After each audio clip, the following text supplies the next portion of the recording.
पहुँचे हैं, स्थानीय विधायक भी आप हैं, पूर्व 2 बार मंत्री भी रह चुके हैं।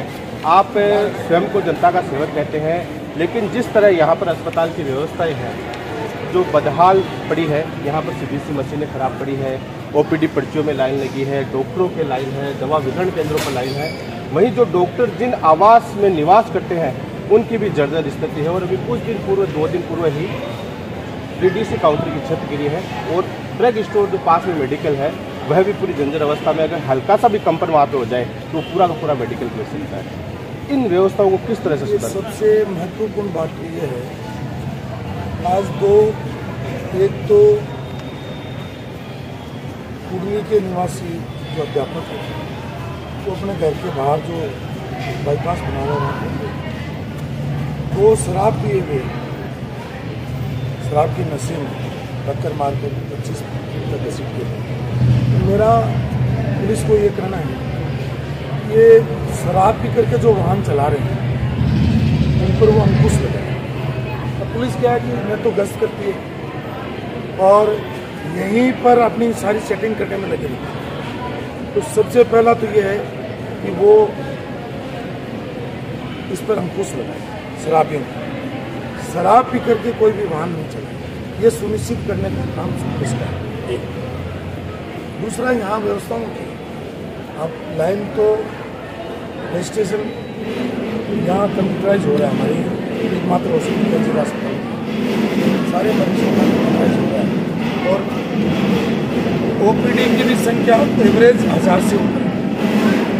जबकि पिछली जो सरकार थी उसमें हमारा ये अस्पताल 300 बेड का बन जाना चाहिए था। उस 300 बेड के अस्पताल के बजाय 200 का ही रहा, जबकि बजट की घोषणा थी 2017-18, 18-19 की, और फेज मैनर में ये हो जानी चाहिए। राजनीतिक कारणों से इस अस्पताल को 300 बेड नहीं बनने दिया। अब वापिस आकर के हमने 300 बेड का इसको करवाया है।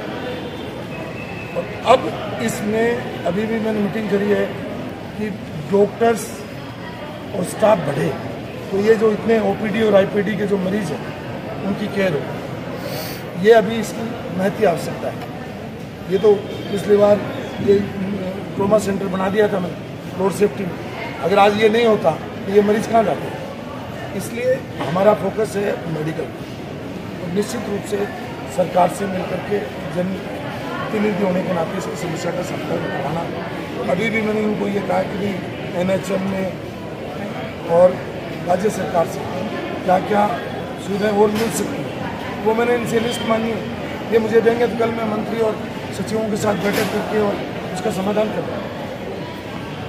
आप कह रहे हैं चिकित्सा व्यवस्थाओं में, अस्पताल की व्यवस्थाओं में सुधार होना चाहिए। सबसे महत्वपूर्ण है शिक्षा और चिकित्सा जीवन का मूल आधार होता है, लेकिन जिस तरह अस्पताल यहाँ पर आपके द्वारा पूर्व कार्यकालों में बनाया गया है, अब 300 बेड की बात, देखिए अब ये एक तो 300 बेड का सारा स्टाफ भी सेंक्शन होगा और मेरा प्रयास है कि इसी रिज्यूम में मेडिकल कॉलेज भी बने। और अभी मैंने डॉक्टर साहब को पूछा है, उनका ये कहना है मेडिकल कॉलेज के लिए हमें कम से कम 400 बीघा जमीन चाहिए और वो ज़मीन हम ढूंढ रहे हैं।